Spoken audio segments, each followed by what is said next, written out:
This talk is about the stigma against social blindness. In the Enneagram system, I recommend you check it out. It's a personality typology system. There are 3 instincts, and everyone has them in a different order.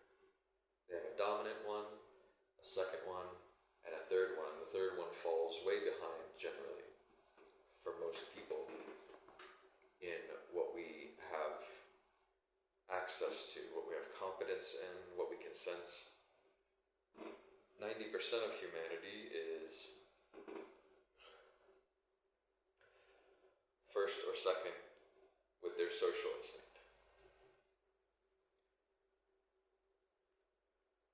And my social instinct is last. So I'm different than most people in that way.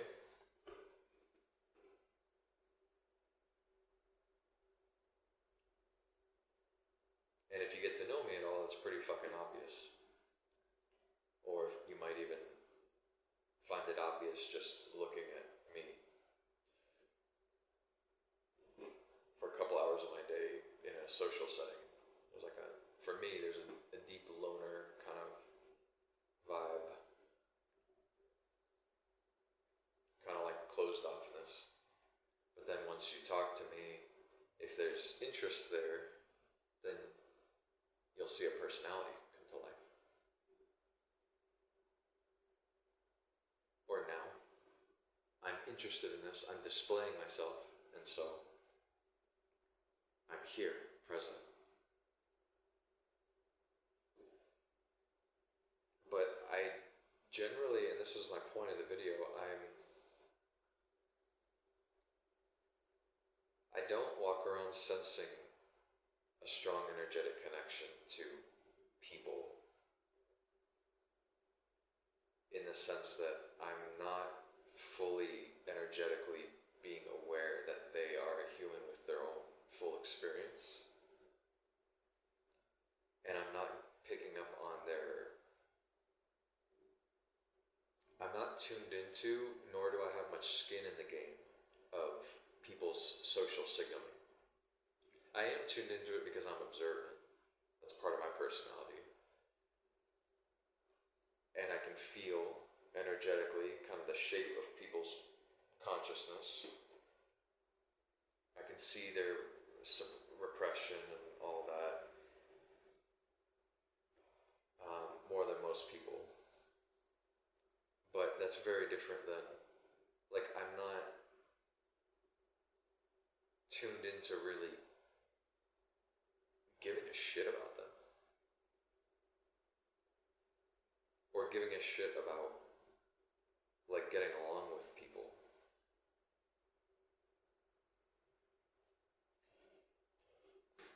I don't know if I'm explaining this as well as I could. It's very subtle, because I know lots of people could resonate with those words. But it's different for a social last person. And it's seriously not common. Social lastness. It's not the standard, and the systems on Earth are not set up to be supportive of that.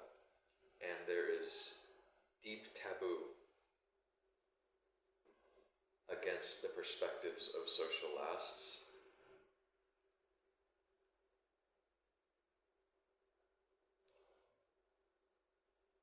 And a lot of social lasts, myself included, we learn how to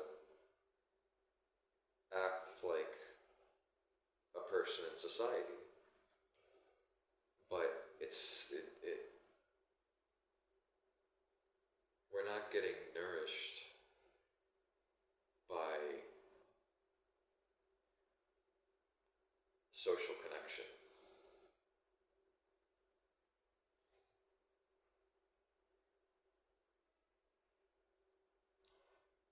Close friends, yeah, because everyone wants to be cared about, everyone wants to, we still have a social instinct, we can feel connected, but there's a sort of an amorality, or a light sociopathy, that can be associated with social lastness.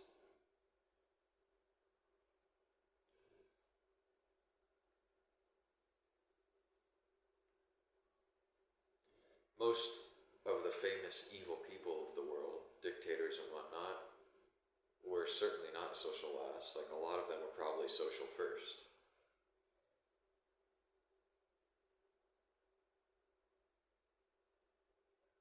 A social last person isn't going to want to be super involved. Um,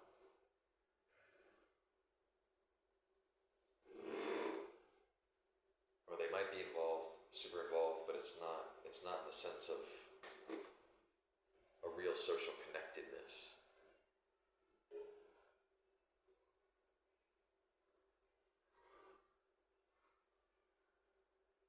And there's a taboo. When I've expressed myself online, in Enneagram community on Reddit, yeah, a few times, or fucking elsewhere, not on Enneagram community, but also on Reddit, a few times I've been really just kind of innocently transparent about my values or how I'm seeing something. And people have bad reactions. Like, people are very judgmental. And of course, Reddit's full of people who are judgmental. But there is a real taboo against objectifying people. I imagine even like hearing those words, there might be a part of me. I'll just claim that a part of me is saying, like, obviously, objectifying people's not healthy, and that's not real. Like, it's not healthy or not healthy. It's not about health. It's part of humanity. It's part of being a human. Or objectifying people. We're not seeing their personhood, or we're not in that slice of humanity where there's a way in which I'm objectifying someone, and there's a part of my experience where I'm not objectifying them. I'm personifying them. We personify objects and we objectify people. We personify people, we objectify objects. We do the same with animals.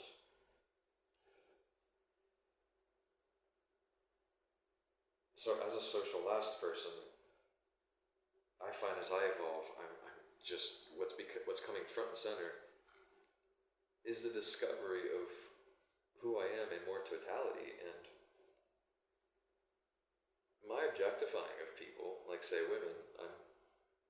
Here I go, like being transparent again. I'm bi, but I'm mostly interested in women, looking at women, and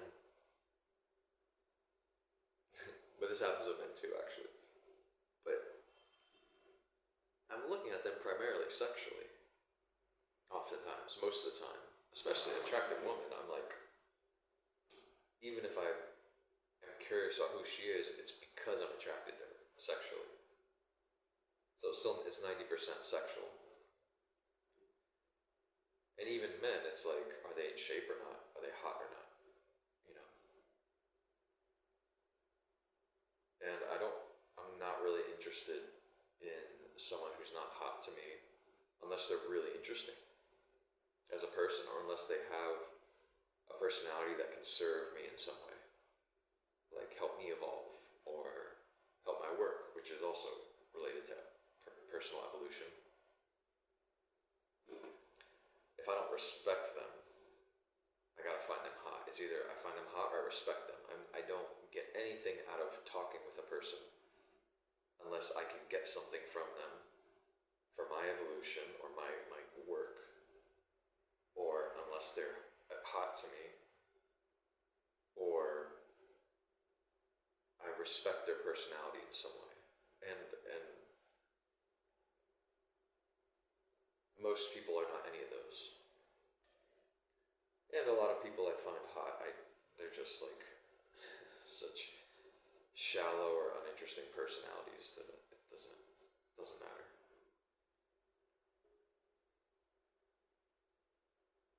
There's a taboo against objectifying people. It's interesting, this whole thing of taboo. It's like, if we say objectifying is bad, we have to make a distinction between unconsciously objectifying, dishonest, and therefore manipulating, or being honest with ourselves and with a person. Because to me, unhealth is about dishonesty. It's about unconsciousness. Nothing, I haven't thought this through, but it seems to me nothing is unhealthy per se. What makes a thing unhealthy, and of course that's still arbitrary, relative, and subjective, but still being able to hold that as such, as relative. What makes a thing unhealthy is, are we being manipulative about it? It's not unhealthy for me to see a woman and just want to fuck her. To see a man and really desire him to not say a fucking word and just bring him into the car and have him suck my cock, right? And I don't want to give him anything. I don't want to like please him, in that maybe, or maybe I do. And I'm giving pleasure, but I'm objectifying him still. There's such a taboo.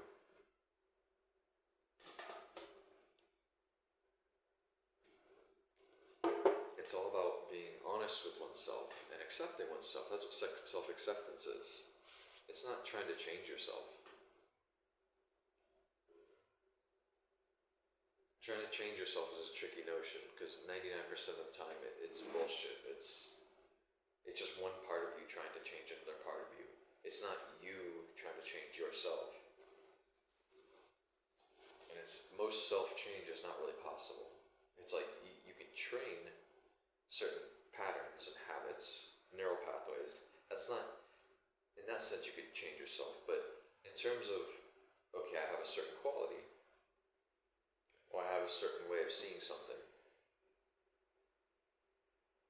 I'm not ever going to get rid of that by having the intention to get rid of it and doing something. I can train different neural pathways, but that doesn't get rid of that neural pathway. It never goes away. Of course, this is why you see meditators, people that have meditated a lot, but they never did any psychological work, psychological healing. They, by their own accounts, become awakened. I mean, there's probably not a ton of people who've done what we've called awakening, but there are a lot. There are a lot, I believe. And it's not that big a deal. It's rare, but it's not some elite thing. There's a lot of regular people that are spiritually awakened, whatever the fuck that means. But these people, even some elite people, even some Zen masters, will then, realize, oh, I'm a fucking fraud. Like, I'm an absolute mess in my personhood. And then the healing, then the integration. Because they were training neural pathways, and so that we weren't seeing manifestations of their personality, because they had trained neural pathways away from specific aspects. But you can't ever get rid of it. And so there's an ability for humans to accept themselves. And by accepting ourselves and becoming conscious and admitting what's here for me, I'm less enslaved by it, I'm less tied to it, and I can use it with consciousness. It becomes a gift, right? If you want to see it like that.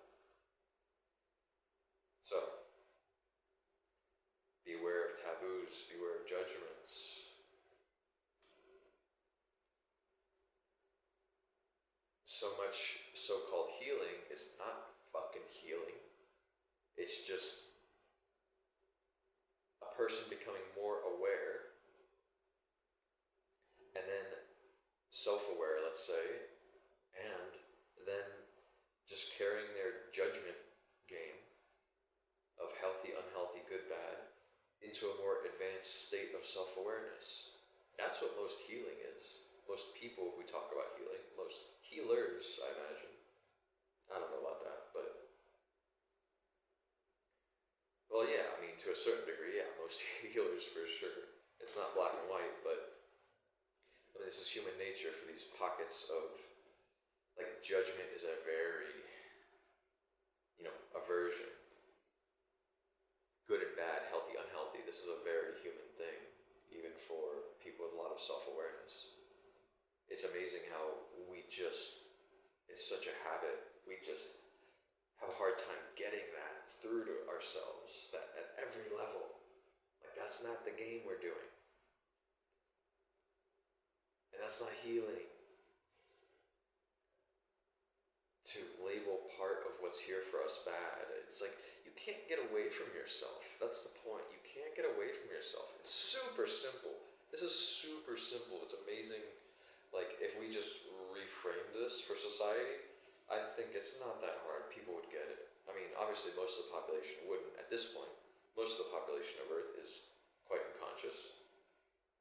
But among the people who were on a healing journey in any sort of really genuine way, or at least their intention, their self-story about it is genuine, I think they would get it. Because even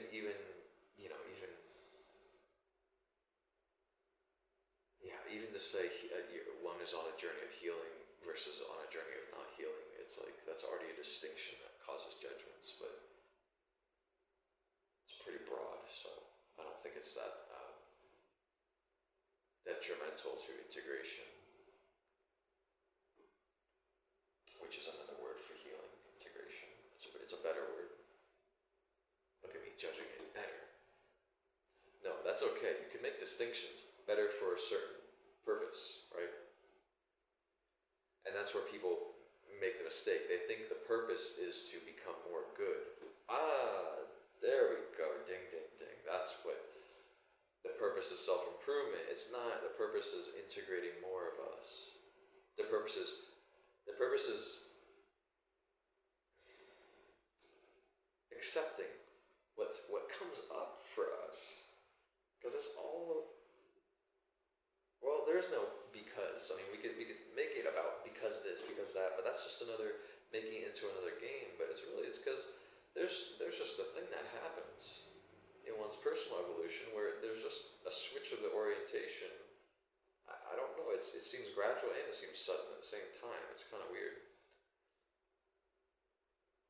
A switch of orientation happens where it's just, I'm accepting what's here. Or at least that's the general thing that happens. Of course, there's lots of hiccups, lots of pockets where I observe that I'm not accepting. However,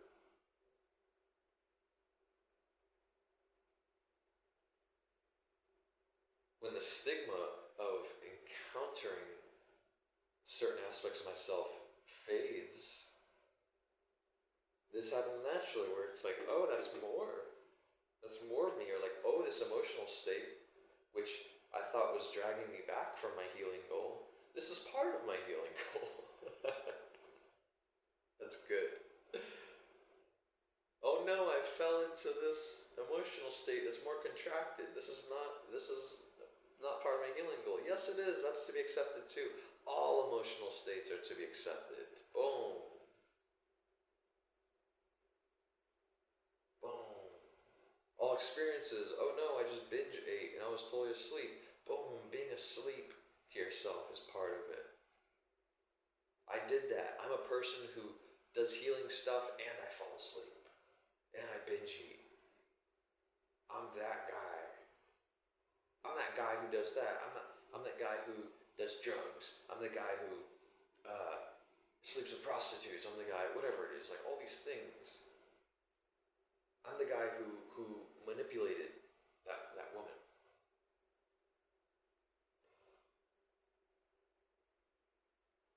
It's not about being good.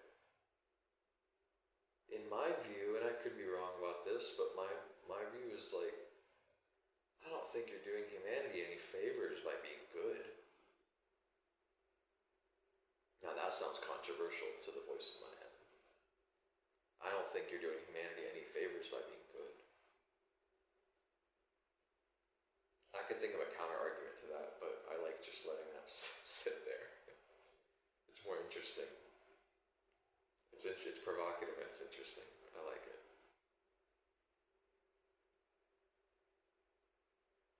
You're doing humanity a favor by being complete.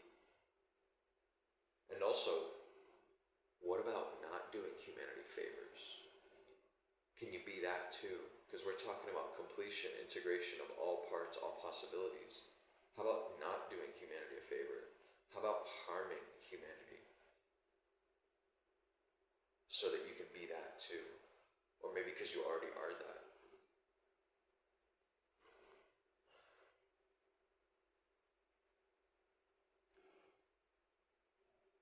Maybe if you harm humanity, you'll discover, oh yeah, I already was that. This is familiar. That was already totally within me. That's been here all along. That evil. What do I do? Oh no, this old game of prioritizing good over evil is seeming to lose the meaning. It's not triggering the dopamine in my head as much anymore. Oh wow.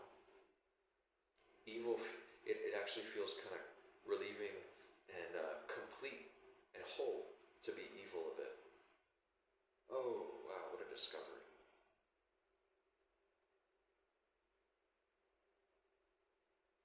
How about it? How about it? Wow.